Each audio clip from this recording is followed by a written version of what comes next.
पुनः यह परिचय देते हुए विभागाध्यक्ष महोदय का, सभी अध्यापकगण का और सभी विद्यार्थी प्रतिभागीगण का स्वागत करते हुए मैं विभागाध्यक्ष महोदय से अनुरोध करूंगा कि एक स्वागत और एक आइडिया इस कार्यक्रम के बारे में थोड़ा सा संक्षिप्त बताएं। क्योंकि आपका आइडिया था, विद्यार्थी इससे जुड़े हैं और यह उनकी संख्या बता रही है कि वह चाह रहे हैं कि इस तरह का कार्यक्रम हो। और मैडम, आपको बहुत मैं गंभीरता से बताना चाह रहा हूँ कि आज ये जितनी प्रस्तुतियां होनी है, उन विद्यार्थियों ने बहुत गंभीरता से एक चीज पूछा मुझसे कि सर कैसे करना। और बीच में तो एक दोनों समूह वाले गायब हो गए थे। फिर अभी शाम को फोन आया कि नहीं सर, हम लोग करेंगे। तो यह आपका कहीं ना कहीं से निर्देशन है कि ये विद्यार्थी सब तैयार हुए हैं।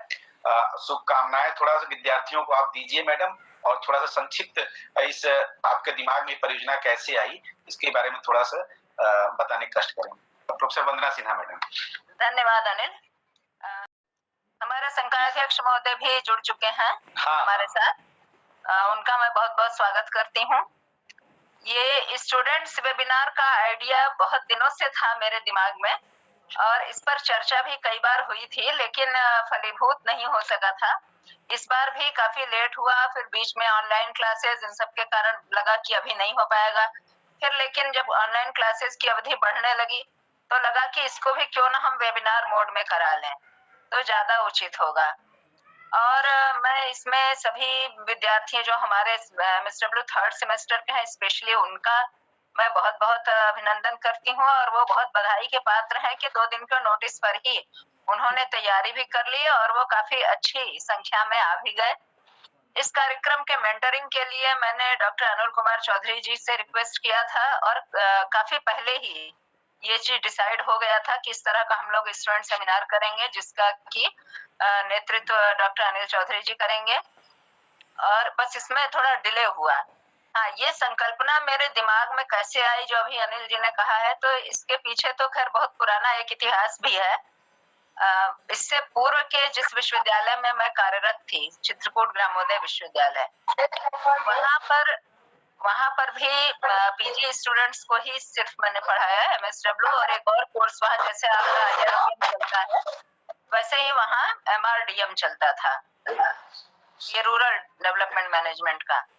तो हमारा जो फर्स्ट बैच 91 to 93 वाला बैच था, उसमें बहुत सारे बड़े एक्सपीरियंस स्टूडेंट्स थे, काफी जिनको नॉलेज था और विभिन्न विषयों से पीजी करके आए हुए थे, कुछ लॉ करके भी आए हुए थे, और टीचर सारे यंग थे, काफी नए थे टीचर। केवल एक टीचर हमारे थे थोड़े जो एक्सपीरियंस थे, रूप कुमार गुप्ता जी। तो उन्होंने इनिशिएटिव लिया कि इन छात्रों की ऊर्जा, जो कि कई बार ज्यादा ऊर्जा होने पर नेगेटिव चीजों में भी लगने लगती है, तो उसको कैसे चैनलाइज किया जाए। और चूंकि चित्रकूट ऐसी जगह है कि जहाँ पर कोई मनोरंजन के साधन भी ज्यादा उपलब्ध नहीं है, ज्यादा कोई सोशल लाइफ नहीं, उस समय तो मोबाइल का भी प्रचलन नहीं था, तो इसलिए सवेरे से ही 8 बजे से ही सब कॉलेज चले जाते थे। और आकर के एक तरह से डिस्टरबेंस क्रिएट करना ही उद्देश्य शुरू में तो था छात्रों का, लेकिन उसको इतनी अच्छी तरीके से चैनलाइज किया गया कि बच्चों स्टूडेंट्स को एक साथ बैठा करके कोई एक टॉपिक पर चर्चा करना शुरू किया, पहले एक टीचर ने, उसके बाद अन्य शिक्षक भी जुड़ते गए, और हम लोग, मेरा जो एक्सपीरियंस निकल करके आया, इतनी सार्थक चर्चा उसमें होती थी। और जो विद्यार्थी थे जिनको कि कई बार हमें लगता था कि नेगेटिव एक्टिविटी में ज्यादा उधर झुकाव हो रहा है इनका, उनके ऊर्जा निकल करके आई कि वो किस तरह से पॉजिटिव चीजों में भी अपनी एनर्जी लगा करके कितने इनोवेटिव आइडिया लाते हैं और कितने अच्छे तर्क के साथ अपनी चीजों को प्रस्तुत करते हैं। वहां से मेरा भी एक माइंडसेट भी थोड़ा बदला रहना चाहिए, और सभी स्टूडेंट के प्रति ये आया कि जिनको हम कई बार सोचते हैं कि इनकी गलत ऊर्जा हो रही है या इनकी ऊर्जा गलत तरीके की तरफ जा रही है, अगर टीचर्स उसको चैनलाइज करें सही ढंग से, तो एक बहुत बड़े एसेट बनते हैं वही स्टूडेंट्स। और वो हमारे उस बैच के स्टूडेंट आज भी कई ऐसे हैं जो कि नेशनल लेवल पर बहुत अच्छा काम कर रहे हैं, एनजीओ के माध्यम से भी काम कर रहे हैं, बहुत अच्छा काम कर रहे हैं। वो बैकग्राउंड था। साथ में एक और मेरे साथ मुझे जो एक और लगता था, वो लगता था कि हमारे स्टूडेंट, कई बार कुछ स्टूडेंट होते हैं जो मंच पर खड़े होकर के बोलने में झिझकने लगते हैं, ऐसे बहुत अच्छा जवाब देंगे, क्लास में बहुत अच्छे से बोलेंगे, पर्सनली किसी से बात करना हो, लेकिन जब मंच पर खड़े होते हैं तो कहीं ना कहीं वो पब्लिक स्पीकिंग वाला जो फोबिया होता है वो कुछ लोगों में होता है। ऐसा मैं नहीं कहती कि सभी स्टूडेंट में होता है, लेकिन कुछ में होता है। तो अगर हम उनके स्टूडेंट लाइफ से ही उनको मंच प्रोवाइड करें जहां पर कि वो एक मंच से बोलने की उनकी आदत पड़े, अभ्यास हो, तो आगे के जीवन के लिए स्टूडेंट्स के बहुत अच्छा होता है ये चीज। तो इसी सब धारणा के आधार पर मेरा मानना था कि स्टूडेंट सेमिनार या स्टूडेंट वेबिनार जरूर होना चाहिए। पहले तो हम लोगों ने सेमिनार ही सोचा था, वेबिनार तो परिस्थितिवश हो गया। तो ये इसलिए हम लोगों ने ये शुरू किया है। और हमें विश्वास है, केवल उम्मीद ही नहीं बल्कि विश्वास है कि हमारे सारे छात्र बहुत ऊर्जावान हैं, बहुत इनोवेटिव आइडिया के साथ आएंगे और बहुत कर्मठ भी हैं, मेहनती हैं। तो हमारा यहाँ भी एक्सपीरियंस स्टूडेंट सेमिनार का अच्छा रहेगा। हमारे फर्स्ट सेमेस्टर के स्टूडेंट भी जुड़ेंगे, उन्हें भी टॉपिक दे करके उन्हें भी प्रेरित किया जाएगा, और साथ में थर्ड सेमेस्टर तो है ही। और इसमें केवल एक मेंटर ही होगा जो कि बोलेगा आगे से, आप लोग ये ध्यान रखिएगा। कार्यक्रम का संचालन भी स्टूडेंट करेंगे, कार्यक्रम की अध्यक्षता भी स्टूडेंट करेंगे। हम लोग भी केवल एक दर्शक की भांति हम लोग भी रहेंगे टीचर्स। हाँ, मेंटरिंग के लिए आपके अनिल कुमार चौधरी जी रहेंगे, अनिल सर आपके रहेंगे, है ना। तो सारा कुछ आपको ही करना है। बस इसी तरह के संकल्पना के साथ इसको बढ़ाया जाए आगे। और मैं सभी जो भी हमारे शिक्षक जुड़े हुए हैं विभाग के, सभी का स्वागत करती हूँ। डॉक्टर शैला जी हैं, डॉक्टर अनिल कुमार चौधरी जी हैं, डॉक्टर निमिषा जी हैं, और भी जो लोग हों अभी स्क्रीन पे शायद नहीं दिखाई दे रहा है, सभी का मैं स्वागत करती हूँ, अभिनंदन करती हूँ। और ये एक बहुत अच्छी शुरुआत ही हो, आगे तक ये सस्टेन करती रहे, बस इसी शुभकामना के साथ अब मैं आगे अनिल कुमार चौधरी जी को मंच सौंपती हूँ। धन्यवाद। Thank you madam. हमारे विभाग से प्रोफेसर संजय सर हैं, निमिषा जी हैं, शैला परवीन जी हैं, डॉक्टर के सिंह जी हैं। सबका इस वेबिनार में स्वागत भी है, मैडम की तरफ से स्वागत मैं करता हूं। और सबसे पहले बिना देर किए हुए, जैसा कि मैडम ने बताया कि इसमें आपको अध्यक्षता करनी है, आपको कार्यक्रम का संचालन भी करना है, प्रस्तुतिकरण भी करना है, धन्यवाद भी करना है। तो मैं अध्यापक और सभी सदन को पूरा बताना चाहता हूँ कि हम प्रयास बहुत किए, लेकिन अभी विद्यार्थी उस स्तर पे तैयारी नहीं कर पाए कि वो संचालन भी करे और अध्यक्षता भी करे और सारा कुछ करे। लेकिन ये अच्छी बात है कि उन्होंने समूह बनाया। तो हम ये चाहते हैं कि जो पहला समूह है जिसमें संध्या, गोविंद लाल गुप्ता, दीक्षा मिश्रा और निधि सी मिश्रा, उनमें वो अपना प्रस्तुतिकरण शुरू करें, जिससे कि ये कार्यक्रम आगे शुरू हो। और वो चाहेंगे तो अपना स्लाइड भी शेयर कर सकते हैं। Thank you sir. आदरणीय विभागाध्यक्ष महोदय डॉक्टर वंदना सिन्हा मैम, संकाय अध्यक्ष महोदय डॉक्टर संजय सर एवं हमारे अंधकार में अंतःकरण को ज्ञान और विवेक के प्रकाश से आलोकित करने वाले राष्ट्र निर्माता शिक्षकगण, हमारे समाज कार्य के कनिष्ठ विद्यार्थी सहपाठी, हम सब समाज कार्य के विद्यार्थी सहपाठी, आप सभी लोगों का स्वागत और अभिनंदन करते हैं। आज हम सब इस वेबिनार के माध्यम जलवायु संकट एवं समाधान पर चर्चा करना और इसके बारे में जानना। मैं सर का धन्यवाद देना चाहती हूँ कि आपने हमें यह मौका दिया। हम MSW तृतीय सेमेस्टर के छात्र एवं छात्राएं 4 सदस्यीय ग्रुप के साथ यह विषय प्रेजेंट करने जा रहे हैं। तो आज विश्व एक विकट समस्या का सामना कर रहा है। इस समस्या के दुष्परिणाम धीरे धीरे दुनिया के सामने आ रहे हैं। यह समस्या है जलवायु परिवर्तन। वर्तमान समय में जलवायु परिवर्तन वैश्विक तथा क्षेत्रीय प्रभाव के कारण एक बहस का मुद्दा बना हुआ है। इस समस्या को जानने से पहले हमें यह जानना होगा कि जलवायु और जलवायु परिवर्तन क्या है। इसके लिए मैं दीक्षा को बुलाना चाहती हूँ। Diksha, over to you. Thank you Sandhya. जैसा कि संध्या ने बताया कि जलवायु परिवर्तन प्रकृति और वातावरण को किस प्रकार प्रभावित कर रहा है, तो हमें जलवायु परिवर्तन जानने से पहले ये जानना होगा कि जलवायु क्या है। तो आइए जानते हैं। जलवायु किसी बड़े इलाके का औसत मौसम है जो कि एक लंबे समय से बना रहता है। उदाहरण के लिए भारत की जलवायु यूरोप की तुलना में अलग है। यूरोप में अक्सर बर्फबारी होती है और भयानक सर्दी पड़ती है। भारत में ऐसी बर्फबारी और सर्दी नहीं पड़ती तथा जलवायु बदलने में सैकड़ों हजारों साल का समय लगता है। तो अब बात करें जलवायु परिवर्तन की, तो जब किसी क्षेत्र विशेष के औसत मौसम में परिवर्तन आता है तो उसे जलवायु परिवर्तन या क्लाइमेट चेंज कहते हैं।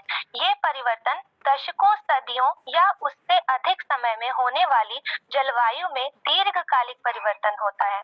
जलवायु परिवर्तन को किसी एक स्थान विशेष में भी महसूस किया जा सकता है और पूरे विश्व में भी। यदि हम वर्तमान की बात करें तो इसका प्रभाव लगभग संपूर्ण विश्व में देखने को मिल रहा है। पृथ्वी का अध्ययन करने वाले वैज्ञानिक बताते हैं कि पृथ्वी का तापमान लगातार बढ़ता जा रहा है। पृथ्वी का तापमान बीते 100 वर्षों में 1 डिग्री फ़ारेनहाइट तक बढ़ गया है और पृथ्वी के तापमान में ये परिवर्तन संख्या की दृष्टि से काफी कम हो सकता है, लेकिन इस तरह के किसी भी परिवर्तन का मानव जाति पर बड़ा असर हो सकता है। और जलवायु परिवर्तन के कुछ प्रभावों को वर्तमान में भी हम महसूस किया जा सकता है, जैसे पृथ्वी के तापमान में वृद्धि होने से हिमनद पिघल रहे हैं और महासागरों का जल स्तर बढ़ता जा रहा है। परिणाम स्वरूप प्राकृतिक। अब मैं आपके सामने जलवायु परिवर्तन के कारण के बारे में बताने जा रही हूँ। जलवायु परिवर्तन के कारणों को 2 भागों में बांटा जा सकता है। पहला कारण है प्राकृतिक गतिविधियां और दूसरा है मानवीय गतिविधियां। हम बात करेंगे पहले प्राकृतिक गतिविधियां की।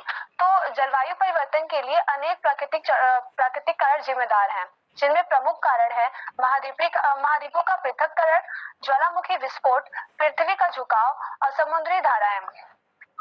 हम बात कर रहे हैं महाद्वीपीय पृथक्करण की। तो महाद्वीपों का निर्माण तब हुआ था जब लाखों वर्ष पूर्व धरती का एक बड़ा हिस्सा धीरे धीरे पृथक होना शुरू हुआ। इस अलगाव के कारण जलवायु पर भी इसका प्रभाव पड़ा था, क्योंकि इसने धरती की स्थिति तथा जलवायु मंडल में स्थिति की भौतिक विशेषताओं को परिवर्तित कर दिया था। धरती के इस विखंडन ने महासागरीय धाराओं तथा पवनों के प्रभाव को भी परिवर्तित कर दिया था, जिसका प्रभाव जलवायु पर पड़ा। महाद्वीपों का ये पृथक्करण आज भी जारी है। हिमालय की श्रेणी प्रत्येक वर्ष करीब 1 मिलीमीटर बढ़ती जा रही है। दूसरा है ज्वालामुखी विस्फोट। ज्वालामुखी विस्फोट से काफी मात्रा में सल्फर डाइऑक्साइड SO2 जल वाष्प घुलकर तथा राख वायुमंडल में बिखरकर फैल जाते हैं। लेकिन ज्वालामुखी गतिविधियां होती हैं वो कुछ दिन के लिए हो सकती हैं, परंतु इसके कारण भारी मात्रा में निकलने वाला गैस तथा राख कई वर्षों तक जलवायु को प्रभावित कर सकते हैं। तीसरा है पृथ्वी का झुकाव। हमारी धरती 23.5 डिग्री के कोण पर अपनी कक्षा में झुकी हुई होती है। पृथ्वी का झुकाव के कारण ऋतुओं में परिवर्तन होता है। यदि पृथ्वी का अधिक झुकाव है तो अधिक गर्मी और अधिक सर्दी होती है, और यदि कम झुकाव है तो कम गर्मी और कम सर्दी होती है। इस प्रकार पृथ्वी के झुकाव के कारण जलवायु प्रभावित होती है। चौथा पॉइंट है समुद्री धाराएं। जलवायु को संतुलित रखने में सागरों का बड़ा योगदान रहता है। पृथ्वी के 71% भाग में समुद्र व्याप्त है, जो कि वातावरण तथा जमीन के तुलना में दोगुना सूर्य के प्रकाश को अवशोषित करते हैं। सागरों को कार्बन डाइऑक्साइड का सबसे बड़ा सिंक कहा जा सकता है। वायुमंडल की अपेक्षा 50 गुना अधिक कार्बन डाइऑक्साइड गैस समुद्र में होती है। समुद्र के बहाव में बदलाव आने से जलवायु प्रभावित होती है। दूसरा कारक था मानवीय गतिविधियां, जिसे हम मानवीय कारक भी कहते हैं। जैसे जैसे जनसंख्या बढ़ रही है, वैसे वैसे प्राकृतिक तथा पर्यावरणीय साधनों पर अनावश्यक दबाव भी बढ़ता जा रहा है। आज विश्व की जनसंख्या 6 अरब से अधिक हो गई है, जिसका घातक प्रभाव प्राकृतिक पर्यावरण पर पड़ रहा है। इसमें पहला पॉइंट था हमारा शहरीकरण। शहरीकरण 19वीं सदी में हुई औद्योगिक क्रांति की ओर सभी का ध्यान आकर्षित हुआ है। रोजगार पाने के लिए गांव में स्थित आबादी शहरों की तरफ प्रस्थान करने लगी है और शहर का आकार दिन प्रतिदिन बढ़ने लगा है। मुंबई, कोलकाता, दिल्ली, चेन्नई जैसे महानगरों में उनकी क्षमता से कई गुना अधिक आबादी निवास कर रही है। जैसे जैसे शहर बढ़ रहे हैं, वहां पर उपलब्ध भूभाग दिन प्रतिदिन ऊंची ऊंची इमारतों से ढकता जा रहा है, जिससे उस स्थान की जल संवर्धन क्षमता कम हो रही है तथा बारिश के पानी से प्राप्त होने वाला शीतलता भी कम हो रहा है, जिससे वहां के पर्यावरण तथा जलवायु पर निरंतर प्रभाव पड़ रहा है तथा गांव भी अब नगरों में बदलता जा रहा है। तीसरा पॉइंट है औद्योगिकीकरण और ग्रीन हाउस प्रभाव। जलवायु परिवर्तन में औद्योगिकीकरण की बड़ी भूमिका है। विभिन्न प्रकार के मिले वातावरण में sulphur dioxide, nitrogen dioxide, carbon dioxide तथा अनेक प्रकार के अन्य जहरीले गैस और धूल कण हवा में छोड़ रहे हैं, जो वायुमंडल में काफी वर्षों तक विद्यमान रह सकता है। निधि श्री, समय कम है, आप समाधान बताइए, समाधान वाली स्लाइड पे लाइए। Okay, over to Govind.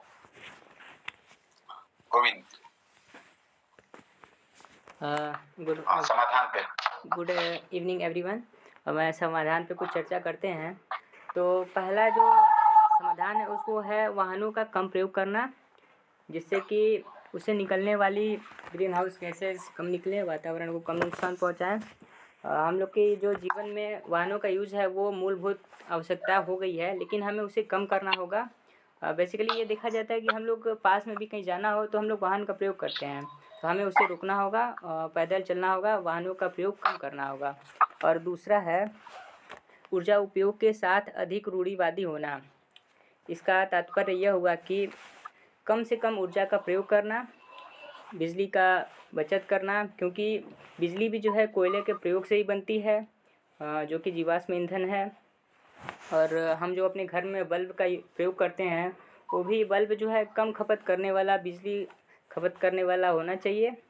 और इसी तरह तीसरा पॉइंट है सक्रिय हो जाओ और वोट करो।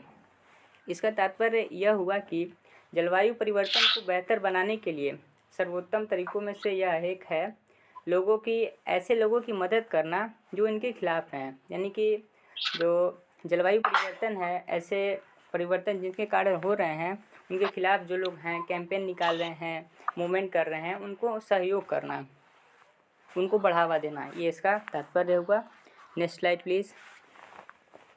और जो चौथा है वो अपक्षय ऊर्जा के प्रयोग को प्रोत्साहित करना, यानी कि जो रिन्यूएबल रिसोर्सेज हैं उनका प्रयोग करना। अपने प्रयासों में हम लोग ये कर सकते हैं कि जो जीवाश्म ईंधन है उसका कम से कम प्रयोग किया जाए और जो रिन्यूएबल रिसोर्सेज हैं उनका अधिक से अधिक प्रयोग किया जाए। और जो पांचवा पॉइंट है खुद को और दूसरों को शिक्षित करना।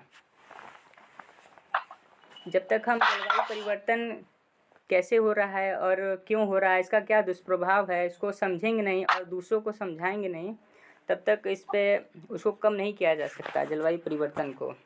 और पांचवा जो छठा जो पॉइंट है वो है रिसाइकल। रिसाइकल का तात्पर्य है कि हम लोग जो भी सामान्य चीज़ें अपने जीवन में यूज़ करते हैं उसका कुछ चीज़ें ऐसे हैं जो क्षणिक यूज़ होती हैं और उसको हम लोग फेंक देते हैं, लेकिन ऐसा नहीं करना है। उससे हम लोग को उसका रिसाइकल करना है, उसे डस्टबिन में डालना है या उसे जहाँ रिसाइकल किया जाता है उसे वहाँ पर रखना है। और इसके लिए जो वैश्विक प्रयास किए गए हैं उसके कुछ टॉपिक्स को मैं बताता हूँ। Next slide please. जो उसमें पहला पॉइंट है वो है IPCC। इसका जो मतलब है वह है कि inter government panel on climate change, यह 1988 में स्थापित किया गया था। इसका जो उद्देश्य था वो जलवायु परिवर्तन, इसके प्रभाव और कारण का अध्ययन करना और भविष्य में जलवायु परिवर्तन को कम करने हेतु नीतियों का निर्माण करना। और जो दूसरा है वो है UNFCCC, United nation framework on convention on climate change. जो इसका जो मेन उद्देश्य है वो ग्लोबल ग्रीन हाउस गैसों के उत्सर्जन को कम करना था, यानी कि कम से कम उत्सर्जन हो सके उसका नियंत्रण करना था। और इसी के तहत ही 1997 में क्योटो समझौता हुआ, जिसमें कि 40 औद्योगिक देशों को अलग करके अलग से सूची Annex 1 में रखा गया। और जो चौथा है वो है COP25। इसका जो फुल नेम है वो है कॉन्फ्रेंस ऑफ पार्टीज़। इसका नाम COP25 पे है। ये जो है सम्मेलन ये 2 से 13 दिसंबर 2019 में हुआ स्पेन की राजधानी मैड्रिड में। इसका उद्देश्य भी यही था कि ग्रीन हाउस गैसेस को रोकना और गरीब देशों में जलवायु से परिवर्तन से जो गरीब देश जूझ रहे थे उनकी सहायता करना। और इसके बाद over to Sandhya. Thank you Govind. जैसा कि गोविंद ने बताया, जलवायु परिवर्तन के समाधान के लिए विश्व स्तर पर प्रयास किए जा रहे हैं, साथ ही राष्ट्रीय स्तर पर भी भारत भी प्रयास कर रहा है। इनमें प्रमुख दो प्रयास हैं, जलवायु परिवर्तन पर राष्ट्रीय कार्य योजना और दूसरा अंतर्राष्ट्रीय सौर गठबंधन। जलवायु परिवर्तन पर राष्ट्रीय परियोजना का शुभारंभ वर्ष 2008 में किया गया था। इसका मुख्य उद्देश्य जनता के प्रतिनिधियों, सरकार के विभिन्न एजेंसियों, वैज्ञानिकों, उद्योग और समुदायों को जलवायु परिवर्तन से उत्पन्न खतरे और इससे मुकाबला करने के उपायों के बारे में जागरूक करना है। इस कार्य योजना में 8 मिशन शामिल हैं। पहला है राष्ट्रीय सौर मिशन, दूसरा विकसित ऊर्जा दक्षता के लिए राष्ट्रीय मिशन, तीसरा सुस्थिर निवास पर राष्ट्रीय मिशन, चौथा राष्ट्रीय जल मिशन, पांचवा सुस्थिर हिमालयी पारिस्थितिक तंत्र हेतु राष्ट्रीय मिशन, छठवां हरित भारत हेतु राष्ट्रीय मिशन, सातवां सुस्थिर कृषि हेतु राष्ट्रीय मिशन, आठवां और लास्ट जलवायु परिवर्तन हेतु रणनीतिक ज्ञान पर राष्ट्रीय मिशन। और दूसरा प्रमुख कारण है अंतर्राष्ट्रीय सौर गठबंधन। सौर ऊर्जा अंतर्राष्ट्रीय सौर गठबंधन सौर ऊर्जा से संपन्न देशों का एक संधि आधारित अंतर सरकारी संगठन जिसे treaty based international inter government organisation कहते हैं। ये अंतर्राष्ट्रीय सौर गठबंधन की शुरुआत भारत और फ्रांस ने 30 नवंबर 2015 को पेरिस जलवायु सम्मेलन के दौरान किया था। ISA के प्रमुख उद्देश्यों में वैश्विक स्तर पर 1000 गीगावाट से अधिक सौर ऊर्जा उत्पादन क्षमता प्राप्त करना और वर्ष 2030 तक सौर ऊर्जा में निवेश के लिए लगभग $1000 बिलियन की राशि को जुटाना शामिल है। और इसके बाद हम कंक्लूजन पे चलते हैं। कैम्ब्रिज यूनिवर्सिटी की एक रिसर्च टीम ने सन 1960 के बाद 174 देश, जैसा कि आप सबने देखा कि यह पहला समूह था और पहला वेबिनार, सोशल वर्क डिपार्टमेंट का पहला स्टूडेंट वेबिनार का पहला समूह ने कितने अच्छे से ये प्रेजेंटेशन किया और लग रहा था इन लोगों ने बहुत पढ़ाई की और कितनी अच्छी जानकारियां उन्होंने दी। लगा उन्होंने कि इस टॉपिक के लिए वो शुरू से अंत तक लेटेस्ट उन्होंने पढ़ाई किया। वो चाहे जैसे किया, लेकिन जिस कंटेंट को उन्होंने दिया, निसंदेह वह बहुत बहुत बहुत बहुत बधाई के पात्र हैं कि वो उन्होंने इतने अच्छे कंटेंट को दिया। ये हमारे कार्यक्रम की सफलता का भी द्योतक है कि विद्यार्थी इतना बढ़िया इसको पढ़े। और हमारे साथ PhD के शोधार्थी भी हैं, वैभव भी हैं और कुछ पूर्व विद्यार्थी भी हैं।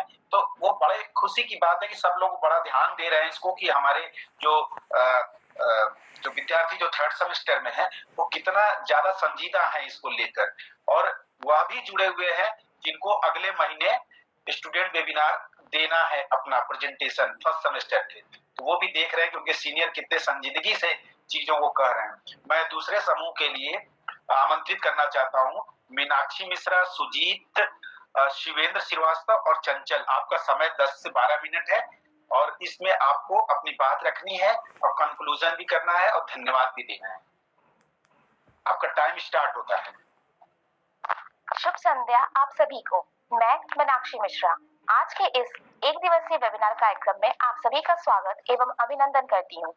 स्वागत के क्रम में सबसे पहला स्वागत हमारे विभाग के विभागाध्यक्ष प्रोफेसर वंदना सिन्हा मैम का स्वागत करती हूँ। स्वागत के इसी क्रम में हमारे संकाय के संकाय अध्यक्ष प्रोफेसर संजय सर का भी मैं स्वागत करती हूँ। स्वागत के अगले क्रम में मैं अपने विभाग के सभी गुरुजनों का स्वागत करती हूँ। साथ ही साथ हमारे समस्त साथीगण एवं प्रथम सेमेस्टर के सभी छात्र छात्राओं का, एसआरडी, एचआरडी एवं स्कॉलर के सभी छात्र छात्राओं का मैं स्वागत करती हूँ।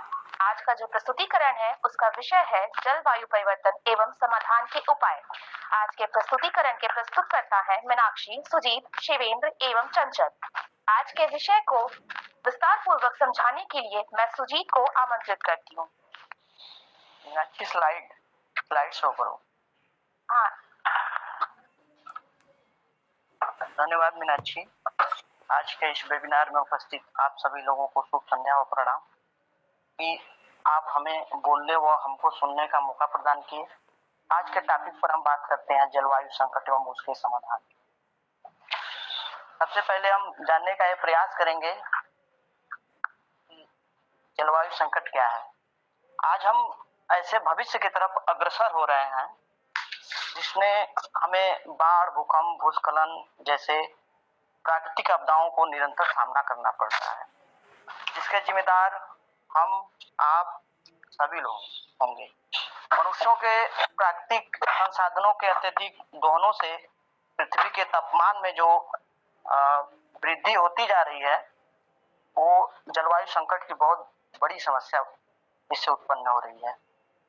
जलवायु संकट की जब हम बात करते हैं तो जलवायु परिवर्तन के कारण हम जिन प्राकृतिक आपदाओं का, बाढ़, सूखा, भूकंप, भूस्खलन आदि का सामना करना पड़ रहा है, उसे हम जलवायु संकट के रूप में प्रस्तुत।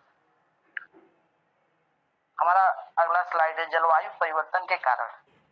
जलवायु परिवर्तन के कारणों का बेहतर विश्लेषण करने के लिए इसे दो भागों में विभाजित कर सकते हैं: प्राकृतिक गतिविधियां, मानवीय गतिविधियां। जब हम प्राकृतिक गतिविधियां की बात करते हैं तो इसमें ज्वालामुखी विस्फोट, पृथ्वी का झुकाव, महाद्वीपीय संवहन, समुद्री धाराएं, इन सभी में बदलाव आने से निरंतर हमारे प्राकृतिक गतिविधियों में परिवर्तन आ रही है, जिससे जलवायु संकट बहुत तेजी से बढ़ रहा है। और जब हम मानवीय गतिविधियां की बात करते हैं तो इसमें शहरीकरण है, औद्योगिकरण है, वनों उन्मूलन है, रासायनिक कीटनाशक एवं उर्वरकों के कारण देख रहे हैं दिनों पे दिन वन बहुत तेजी से कट रहे हैं। बहुत बड़े पैमाने पर लोग फैक्ट्रियां लग रही हैं और खेतों में लोग कीटनाशक दवाओं का उपयोग कर रहे हैं। इससे भी हमारे जलवायु संकट में काफी संकट की स्थिति उत्पन्न हो रही है। हम नेक्स्ट स्लाइड में बात करते हैं जलवायु परिवर्तन के प्रभाव पे। देखें तो पहले के अपेक्षा वर्षा का समय पे न होना, समुद्री जल स्तर को प्रभावित होना, हमारे कृषि पे प्रभावित होना, जैव विविधता पर प्रभाव, और सबसे बड़ी जो समस्या है आज मानव स्वास्थ्य पर। अगर हम देखें तो इससे आज के परिवेश में हृदय संबंधी जितनी भी बीमारियां हैं काफी वो लंबी और तेजी से वृद्धि हो रही हैं, और ये जलवायु संकट का बहुत बड़ा उदाहरण है। अगर इनको न रोका गया तो लगभग आने वाले समय में हर एक घर में हृदय संबंधी बीमारी से हर एक परिवार में लोग ग्रसित हो सकते हैं। इस प्रकार हमारा स्लाइड खत्म होता है। तो इस विषय में अगर किसी के भी मन में अगर कोई सवाल हो तो वो पूछ सकता है। धन्यवाद मीनाक्षी मिश्रा, सुजीत श्रीवास्तव, चंचल, शिवेंद्र श्रीवास्तव। इसके लिए धन्यवाद। हाँ, धन्यवाद दीजिए। क्वेश्चन के बाद में रखेंगे। धन्यवाद चंचल। धन्यवाद की कड़ी में मैं सबसे पहले एचओडी मैम और डीन सर का धन्यवाद करना चाहूंगा कि उन्होंने हमें विभिन्न विषयों पर अपने विचार रखने के लिए स्टूडेंट वेबिनार का आयोजन कराया और आगे भी इसका मौका हमको देंगे। और मैं अनिल सर का, इसके आयोजक अनिल सर को भी धन्यवाद करना चाहूंगा, जिनके दिशा निर्देश और समर्थन में हम अपने इस वैश्विक संकट जलवायु परिवर्तन के बारे में अपने विचार प्रस्तुत कर पाए। और मैं अपने सभी गुरुजनों और अपने बैचमेट्स और अपने सभी जूनियर एमएसडब्ल्यू फर्स्ट सेमेस्टर के साथियों को भी धन्यवाद करना चाहूंगा कि उन्होंने हमें पेशेंस के साथ सुना। और मैं अपने सभी ग्रुप मेंबर्स मीनाक्षी, सुजीत, चंचल का भी धन्यवाद करना चाहूंगा, जिनके प्रयासों से हम अपने विचारों को यहाँ पर प्रस्तुत कर पाए। धन्यवाद सर। हाँ, थैंक यू मीनाक्षी, सुजीत, शिवेंद्र, चंचल। दोनों ग्रुप लाइन पर रहेंगे। क्वेश्चन जिसको पूछना होगा वह चैट बॉक्स में क्वेश्चन को डाल दे और वो ग्रुप पढ़ ले। जब शुरू होगा तो वो एक एक मेंबर अपना उसका जवाब फटाफट दे देंगे। क्वेश्चन पूछा नहीं जाएगा, ऑन स्क्रीन पर नहीं पूछा जाएगा, आप चैट बॉक्स में डाल दीजिए क्वेश्चन। और अब मैं प्रीति को आमंत्रित करना चाहता हूं और प्रीति का एकल प्रयास बहुत बढ़िया एकल प्रयास है। मैं चाहूंगा कि सभी अध्यापकगण हमारे इस चीज को ध्यान देंगे कि उसने पोस्टर बनाकर प्रेजेंटेशन करने का प्रयास है उसका। मैं बिना देर करते हुए प्रीति को आमंत्रित करता हूं कि वह प्रीति, आपका स्लाइड शो हो रहा है, बहुत बढ़िया से शो हो रहा है और आप प्रेजेंट करिए प्रीति। Respected all teachers, my dear student, my dear juniors and my dear bhaiya और my dear friends, good evening all of you। मेरा नाम प्रीति है, मैं 3rd सेमेस्टर की स्टूडेंट हूँ और मैंने इसलिए ये सोचा कि अगर सबसे पहले क्लाइमेट को जाने कि क्लाइमेट है क्या। जब तक इसको जानेंगे नहीं कि क्लाइमेट है क्या, तब तक हम उसकी समस्या और उसके प्रॉब्लम्स या समाधान कैसे जानेंगे। इसलिए मैंने बेसिक इसको बनाने की कोशिश किया और सर से मैंने साझा किया कि इसको मैं प्रेजेंट कर सकती हूँ कि नहीं। तो सर, मेरा पहला स्लाइड है जलवायु। जलवायु, पहले हम ये जानेंगे कि जलवायु मतलब कई नामों से देखे जाते हैं। वेदर है, क्लाइमेट है, तो हम बहुत कंफ्यूज रहते हैं कि तीनों बातों में जलवायु क्या है, मौसम क्या है या वायुमंडल क्या है। तो जलवायु और मौसम और वायुमंडल, पहले हम जलवायु की बात करते हैं कि जलवायु क्या है। जलवायु जो होता है वो बहुत लंबे समय तक के लिए रहता है। जैसे 35 मिनिमम जो होता है वो 35 साल तक होता है और मैक्सिमम उसकी कोई लिमिट नहीं होती। जैसे कुछ जगहों में, जैसे हम भारत की बात करें तो भारत में 6-6 महीने पे 4-4 महीने पे जलवायु चेंज होती रहती है। लेकिन कुछ देश ऐसे हैं जहाँ पे जलवायु चेंज नहीं होते हैं। कुछ साल तक गर्मियाँ ही सिर्फ गर्मियाँ ही पड़ती रहती हैं और ठंडी है तो ठंडी ही पड़ती रहेंगी। और लेकिन वेदर की बात करें तो वेदर बस कुछ एक हफ्ते तक होती है। जैसे ठंडी पड़ रही है, अभी कुछ समय अगर बारिश हो रही है तो कल दूसरे दिन दूसरा मौसम चेंज हो जाता है। ऐसे इस तरह मौसम अलग हो जाता है जलवायु से। एटमॉस्फेयर की बात करें तो एटमॉस्फेयर तापमान, इसमें बहुत सारी चीजें, जैसे तापमान आ जाता है और वायु दाब आ जाता है, ह्यूमिडिटी आर्द्रता आ जाता है, क्लाउडनेस बादल आ जाता है, रेनफॉल, ये सब चीजें वायुमंडल के हमारे आसपास चारों ओर दिखाई देते हैं। क्लाइमेट में हम बात करें तो ये लंबे समय, जैसे कि ये मैंने आपको बता दिया। अब आते हैं क्लाइमेट में इसका अफेक्ट क्या क्या चीजें होती हैं। क्लाइमेट में अफेक्ट में जैसे टेम्परेचर, प्रेशर ऑफ ब्लड और रेनफॉल।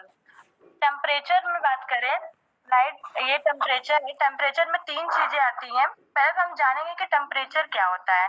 टेम्परेचर हम कैसे समझ पाएंगे कि ये टेम्परेचर है।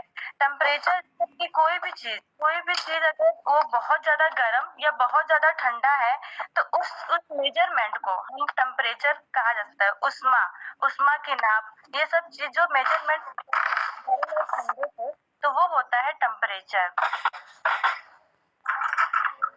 अब हम बात करते हैं टेम्परेचर में अफेक्ट क्या क्या चीजें होती हैं। तो टेम्परेचर के अफेक्टेड में हम देख सकते हैं लैटिट्यूड, ऑल्टीट्यूड और कॉन्टिनेंट। लैटिट्यूड में हम जानेंगे कि लैटिट्यूड का मतलब होता है अक्षांश। अक्षांश हमारे पृथ्वी के सतह के जो ऊपरी भाग के अंदर जो रेखाएं होती हैं, जैसे कि उसमें 4-5 रेखाएं होती हैं, जिसको आंतरिक, ट्रॉपिक ऑफ कैंसर और कर्क रेखा, मकर रेखा, ये और आंतरिक मकर, ये सब चीजें उसके अंदर रेखाएं में हम जानते हैं, जो डिग्रियों में बदलती रहती हैं। ऊपर के नॉर्थ डिग्री पर आप देख सकते हैं, ऊपर के नॉर्थ डिग्री पे 66.5 डिग्री नॉर्थ, उसके नीचे 23.5 नॉर्थ और बीच में जो इक्वेटर यानी मकर रेखा होती है वो 0 डिग्री पे होती है। फिर उसके नीचे होती है मकर रेखा जो 23.5 और तेज छाछड़ हाफ साउथ में होती है। ये इस चीज से जो ये अक्षांश लैटिट्यूड के हिसाब से जैसे जैसे हम ये पृथ्वी का हम रेखाएं देखते हैं, जैसे ये पृथ्वी इसके बाद आता है हमारा कि लैटिट्यूड का जैसे जैसे हम पृथ्वी के ऊपरी हिस्से और निचले हिस्से में हम देखें तो जैसे जैसे तापमान हम 20 से अगर ऊपर की ओर जाते हैं वैसे वैसे टेम्परेचर अपना रूप में बदलता रहता है और उसके नीचे आते हैं तब और भी घटता रहता है। इससे हम कह सकते हैं कि टेम्परेचर का माप अगर 20 से अगर ऊपर की ओर जाए तो घटेगा और 20 से ही नीचे की ओर जाए तो फिर घटेगा। अगर हम एक क्वेश्चन अगर देखें कि टेम्परेचर यानी तापमान के ऊपर जाने पे क्यों कम हो जाता है और नीचे जाने पे भी क्यों कम हो जाता है, तो इसका और फिर एक क्यों हम मौसम के हिसाब से क्यों कहीं बहुत ठंडा कहीं बहुत गर्म या कहीं मौसम ठंडी है तो कहीं गर्मी है, इसका कारण क्या है। नेक्स्ट स्लाइड में नेक्स्ट पेज में हम देखेंगे कि सूरज अगर बीच में है, पृथ्वी सूरज की किरणें जैसे जैसे पृथ्वी पर पड़ती हैं वैसे वैसे हमारा मौसम क्लाइमेट बदलता रहता है। ये पेज में आपको दिखाई देगा कि किस तरह हमारा मौसम यानी क्लाइमेट चेंज होता रहता है। 4 तरीके की ये स्लाइड इस पेज में दिखाया गया है कि किस तरह से हमारा जो मौसम है वो बदलता है। पहले हम देखेंगे 21 मार्च को सीधा एकदम पड़ता है सूरज की किरणें, जिसके वजह से बहुत गर्मी पड़ती है और इस दिन में 22/2 पे दोनों दिन छाछड़ ऊपर भी और नीचे भी दोनों साइड में डे और डे रहते हैं। अब दूसरी बात करते हैं कि टेम्परेचर के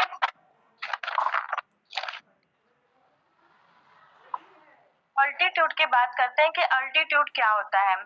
अल्टीट्यूड क्या होता है, जैसे हमने लैटिट्यूड जाना कि हमारे पृथ्वी की घूमने के कारण किरणों के कारण सूरज की किरणों के बदलाव के कारण हम मौसम में बदलाव आते हैं। इसी तरह एल्टीट्यूड में मौसम में बदलाव कैसे, ये बताना चाह रहे हैं कि किस तरह से क्लाइमेट चेंज होता है, क्या क्या विषयों पे किस किस आधार पे ये टॉपिक चेंज होता है, मतलब क्लाइमेट किस किस तरह से बताना चाह रहे हैं।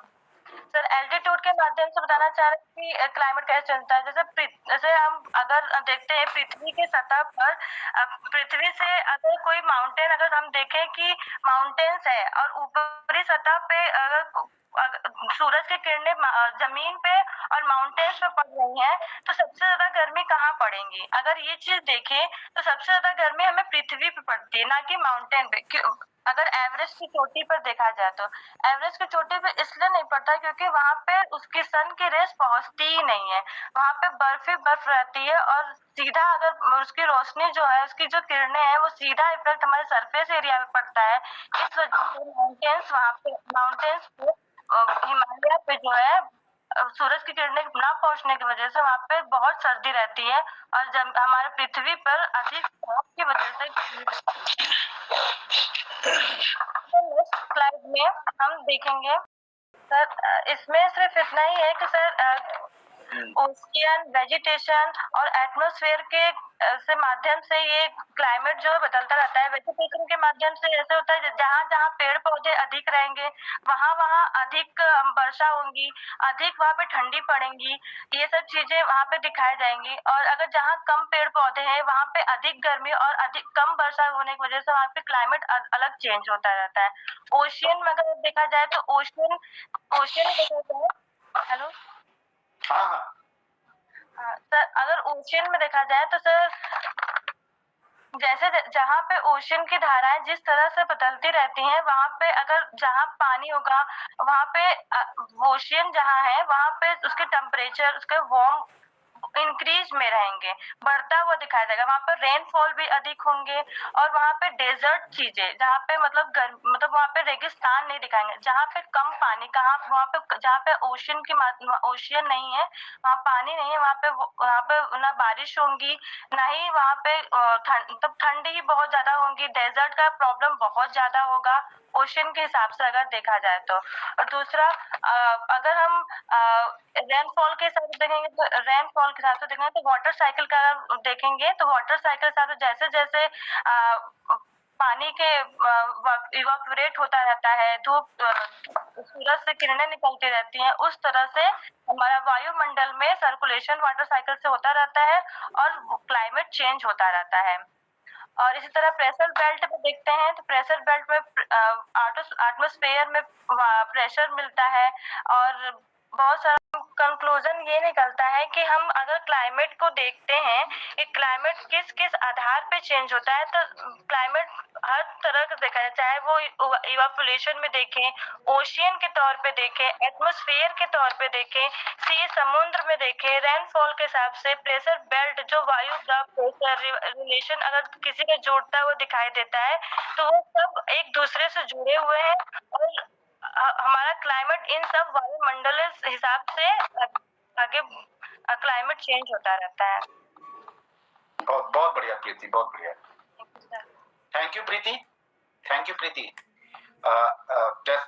हमारे संकायाध्यक्ष विभागाध्यक्ष महोदय दोनों लोग बैठे हैं, वो ये देखें कि ये जो स्टूडेंट है हमारे बीच की कितना कितना नॉलेज है इसको और कितना इसने डिजिटली चीजों को हम लोग के सामने ज्योग्राफी को पूरा एकदम किताब निकाल के रख दिया और इतने अच्छे से और हाथ से बनाई हुई चीजें निसंदेह 2 दिन के समय में जितना इसने प्रयास किया वो बहुत ही इसकी जितनी तारीफ की जाए कम है। मैं देख रहा था कि अभी तक कोई प्रश्न आया नहीं आपका। अगर कोई प्रश्न है तो आप फटाफट उसको ले आइए, क्योंकि हमने कहा था कि प्रश्न आप लिख दीजिएगा चैट बॉक्स में। कोई प्रश्न किसी ग्रुप से है नहीं। मैं चाह रहा था कि कोई प्रश्न हो तो आप तुरंत पूछ लीजिए। ऐसे डायरेक्ट पूछ सकते हैं? Yes ma'am. हाँ पूछिए, किससे पूछना है? अहमद सर, ग्रुप 2 से मैं पूछना चाहता हूँ। हाँ, ग्रुप जो इन्होंने समाधान बताए कि क्या क्या समाधान होने चाहिए, तो सर हम देखते हैं सबसे पहले कि जहाँ से प्रॉब्लम चालू होती है इलेक्ट्रिक पावर स्टेशन से सबसे ज्यादा प्रॉब्लम होती है, तकरीबन 25.6%। और दूसरे नंबर पे आती है इंडस्ट्रियल, वहाँ से सर 15.9%। और ट्रांसपोर्ट जो फ्यूल जो हम लोग जलाते हैं गाड़ी में उससे 13.2%। और लैंड जो होती पराली जो जलाते हैं उससे 12.1%। तो जब इलेक्ट्रिक की हम बात करते हैं तो इलेक्ट्रिक के लिए हमें क्या समाधान होनी चाहिए और इंडस्ट्रियल के लिए क्या समाधान होना चाहिए, ट्रांसपोर्ट के लिए क्या समाधान होना चाहिए और लैंड के लिए। हाँ ठीक है अहमद। ग्रुप 2 कुछ इसमें बताना चाहेंगे आप? प्लीज। अहमद, आपके जो सवाल का जवाब होगा वो ये होगा कि जो हम इलेक्ट्रिकल यूज करते हैं, जो हम इलेक्ट्रिसिटी खर्च करते हैं, तो उस जगह हम अगर सोलर एनर्जी लगाएं, क्योंकि हम देखते हैं जैसे गांव वगैरह में जो मंदिरें होती हैं वहाँ पे जो लाइट लगाई जाती है वो बेसिकली जो ग्राम पंचायत और ये सब होते हैं वो सोलर एनर्जी प्रेफर करते हैं क्योंकि धूप से वो लेके जलता है। तो ये एक सबसे बेसिक सा है कि हम उसे यूज कर सकते हैं अपनी इलेक्ट्रिसिटी बचाने के लिए। ट्रांसपोर्टेशन की जो आपने और साथ ही साथ हम इलेक्ट्रिसिटी अपने घर में जो मिसयूज करते हैं, हम एक कमरे में बैठ के दूसरे कमरे का भी ऑन किए रहते हैं, या जो हम एसी प्रिफर करते हैं एज कम्पेयर टू कूलर और ये सब, तो हम उस चीज को लेस यूज कर सकते हैं। ट्रांसपोर्टेशन की आपने बात की तो आज हर कोई बाइक और स्कूटी और कार से चलना चाहता है, कोई साइकिल का यूज नहीं करना चाहता है। तो इवन एक शोध से ये भी पता चलता है कि जो कैंसर होता है वो भी इसका भी एक रीजन होता है कि हम जो एयर पॉल्यूशन ले रहे होते हैं। तो हम उस जगह प्रेफर ये कर सकते हैं हम साइकिल का यूज करें। बॉडी फिटनेस के लिए हम पैदल भी चल सकते हैं, इससे हमारी हेल्थ पे भी बहुत ज्यादा असर होता है। तो मुझे लगता है कि ये कुछ चीजें हैं जो हम शुरुआत कर सकते हैं और as compare to all the ages youth जो है इस चीज में बड़ा चेंज कर सकता है। So from thank you Meenakshi. बहुत बढ़िया। सारे प्रश्न के उत्तर दे पाना बहुत जो हमारे पर्यावरणविद हैं, नीति निर्माता हैं, उनके लिए भी बहुत मुश्किल हो जाता है, लेकिन बहुत अच्छा। इसको हम लोग आगे पीएचडी के कोर्स वर्क के स्टूडेंट्स के लिए भी रखेंगे और फर्स्ट सेमेस्टर के लिए भी रखेंगे। और एक वेबिनार कल भी है, और इसको हम लोग आगे अन्य जो हमारे पाठ्यक्रम IRPM चलता है उसके लिए, और SRD, NGO मैनेजमेंट, HRD, इन सब के लिए हम लोग रखेंगे। उसके लिए हम लोग तिथि और विषय को निर्धारित करेंगे।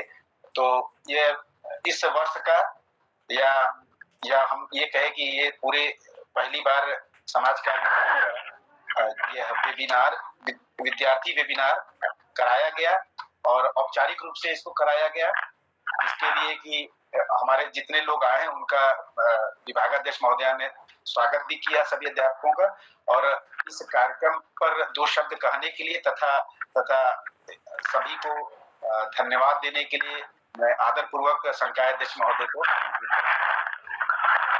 बहुत बहुत धन्यवाद अनिल जी। सर्वप्रथम तो मैं विभागाध्यक्ष प्रोफेसर वंदना सिन्हा मैडम को जो है धन्यवाद व्यक्त करता हूँ। उन्होंने जो है ये महत्वपूर्ण कार्य इन्होंने प्रारंभ किया।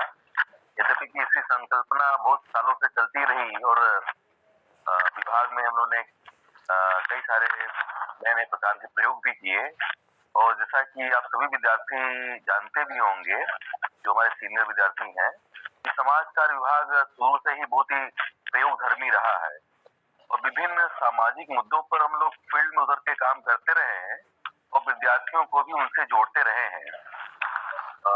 याद होगा कि हम लोगों ने विद्यार्थियों की इंग्लिश लैंग्वेज को प्रमोट करने के लिए हम लोगों ने क्वेस्ट अलायंस एक संस्था है, उसके माध्यम से इन्होंने वर्कबुक और मंगवाए थे, डिस्ट्रीब्यूट किए थे विद्यार्थियों को, और भी कई सारे कार्यक्रम हुए थे। जेंडर पे बहुत सारे ट्रेनिंग प्रोग्राम्स हुए विद्यार्थियों के बीच में। इसी कड़ी में ये स्टूडेंट वेबिनार का आयोजन बहुत ही सुखद संयोग है और इसका लाभ विद्यार्थियों को तो बहुत ज्यादा मिलेगा, साथ ही साथ हम शिक्षकों को भी मिलता है। क्योंकि देखिए क्लास में जो है 70-80 स्टूडेंट्स होते हैं और टीचर एक होता है जो पढ़ाता है टाइम में। तो टीचर की एक लिमिट होती है, किसी विषय को लेकर एक लिमिट होती है, लेकिन अगर 75 विद्यार्थी 80 विद्यार्थी अगर किसी मुद्दे पर स्टडी करते हैं, प्रेजेंटेशन करते हैं, तो जरा और ज्यादा उस नॉलेज में मतलब की वृद्धि होती है, मुद्दा जरा और आगे खुलता है और अलग अलग लोगों के अपने अलग पर्सपेक्टिव भी होते हैं, तो अलग अलग पर्सपेक्टिव से भी मुद्दों को देखने का मौका मिलता है। तो ये बड़ा ही सुखद संयोग है और प्रोग्राम है, इसका लाभ हम सभी को मिल रहा है। और जैसा कि अभी अहमद रजा ने काफी क्वेश्चन रेज किए और उस पर कई विद्यार्थियों ने संतुष्टिपूर्ण जवाब भी दिया, लेकिन जैसा कि डॉक्टर अनिल चौधरी ने कहा कि ये प्रश्न तो ऐसा है कि इसका जवाब बड़े बड़े जो है राजनीतिज्ञों के पास नहीं है, पर्यावरणविदों के पास नहीं है, क्योंकि ये मुद्दा सीधे सीधे विकास का मुद्दा है और विकास को वर्तमान समय में या पिछले विगत 1950 से जो परिभाषित विश्व में किया जा रहा है कि हम पूंजीवादी विकास को ही विकास मानते हैं या इकोनॉमिक ग्रोथ को ही विकास मानते हैं, तो हमें लगता है कि विकास की जो परिभाषा है उसको भी हमको परिवर्तित करने की जरूरत है और ये देखने की जरूरत है कि इकोनॉमिक ग्रोथ ही डेवलपमेंट है या अन्य भी चीजें उसमें आएंगी और भी डायमेंशंस आएंगे, जैसे सोशल डायमेंशंस है, साइकोलॉजिकल डायमेंशंस है, स्पिरिचुअल डायमेंशंस है, पॉलिटिकल पार्टिसिपेशन का डायमेंशंस है, बहुत सारे डायमेंशंस हैं जो उसमें आने चाहिए, लेकिन वो पीछे छूट जाते हैं। इकोनॉमिक ग्रोथ की जो आधी चलती है उसमें बाकी डायमेंशन छूट जाते हैं और इकोनॉमिक ग्रोथ की जो आधी है उसका जो सबसे बड़ा जो दबाव है, इम्पैक्ट है, वो सीधे सीधे नेचुरल रिसोर्सेज पे पड़ता है, इकोलॉजी पड़ता है। तो बहुत तेजी से हमारे नेचुरल रिसोर्सेज डिप्लीट होते हैं, हमारा इकोलॉजिकल जो सिस्टम है वो अनबैलेंस होता है, जिसकी वजह से क्लाइमेट चेंज की स्थिति आती है। तो ह्यूमन डेवलपमेंट रिपोर्ट भी इस पर काफी बात करता है, और जो सस्टेनेबल जो ह्यूमन डेवलपमेंट की जो बात की जाती है, जो कि विकास के लिमिट्स की बात करती है, तो हमें लगता है कि विकास के लिमिट्स पर भी सोचना, तो और इन्वायरमेंट को कंजर्व करने की बात करते हैं, प्रोटेक्ट करने की बात करते हैं, फॉरेस्टेशन की बात करते हैं, रेन वाटर हार्वेस्टिंग की बात करते हैं। ऐसे लोगों को प्रमोट करने की जरूरत है, इनको अपनाने की जरूरत है। और ये बदलाव तभी आएगा जब हम सभी अपने स्तर पर छोटे छोटे बदलाव करेंगे, और साथ ही साथ हम बड़े मजबूती से स्टेट के सामने खड़े होंगे और कहेंगे कि आप जो इंडस्ट्रियलिस्ट हैं, जो कि हमारी इकोलॉजी को डिस्टर्ब कर रहे हैं, इंडस्ट्रियलिस्ट को चेक कीजिए, उनको कंट्रोल कीजिए, क्योंकि अगर उनको कंट्रोल नहीं किया जाएगा तो हमारे छोटे प्रयासों को कोई बहुत मतलब निकलेगा नहीं। क्योंकि जो सबसे ज्यादा जो मतलब कि इन्वायरमेंटल क्राइसिस आ रही है, वो इंडस्ट्रीज से आ रही है। हमें लगता है कि उस पर चेक करने की जरूरत है, कंट्रोल करने की जरूरत है। और जो क्लाइमेट चेंज का जो सबसे ज्यादा प्रभाव भारत में पड़ रहा है, वो है कि हमारा जो राइस और व्हीट का जो प्रोडक्शन है, वो प्रति वर्ष 6 to 10% डिक्रीज होता जा रहा है। वाटर लेवल हमारा जो है बहुत नीचे चला गया है, जिसकी वजह से तमाम किस्म की समस्याएं आएंगी, इकोनॉमिक प्रॉब्लम्स काफी आएंगी, हेल्थ की प्रॉब्लम्स काफी आएंगी। और मैं भी आपको बताऊं कि अभी इंडोनेशिया में एक बड़ा डिसीजन लिया गया है। जकार्ता जो कि वहाँ कैपिटल था, उस कैपिटल को चेंज कर रहे हो, जो है किसी और जगह ऊंचाई पे ले जा रहे हैं, क्योंकि क्लाइमेट चेंज, ग्लोबल वार्मिंग की वजह से सी लेवल जो राइज हो रहा है, उसकी वजह से काफी हिस्सा उस आइलैंड का जो है समुद्र के अंदर चला जाएगा। तो रेजिंग पॉपुलेशन, पॉल्यूशन और रेजिंग सी लेवल के कारण जो है वो जकार्ता सिटी से जो है कैपिटल चेंज करके जो है दूसरे सिटी में ले जा रहे हैं। और अगर ये स्थिति रही तो आगे कुछ वर्षों में हमारे बहुत सारे आइलैंड जो है समुद्र के अंदर चले जाएंगे। तो रियली मैं तो सबसे पहले तो मैं धन्यवाद व्यक्त करना चाहूंगा डॉक्टर अनिल कुमार चौधरी जी का और प्रोफेसर वंदना सिन्हा जी का, जिन्होंने इतने अहम मुद्दे पर स्पष्ट वेबिनार रखा, और शायद ये चूंकि हर विद्यार्थी, हर व्यक्ति इस मुद्दे से प्रभावित है, जिसकी वजह से आप सभी विद्यार्थियों ने इस पर काफी मेहनत किया, काफी अच्छी तैयारी की और काफी अच्छा प्रेजेंटेशन किया आपने।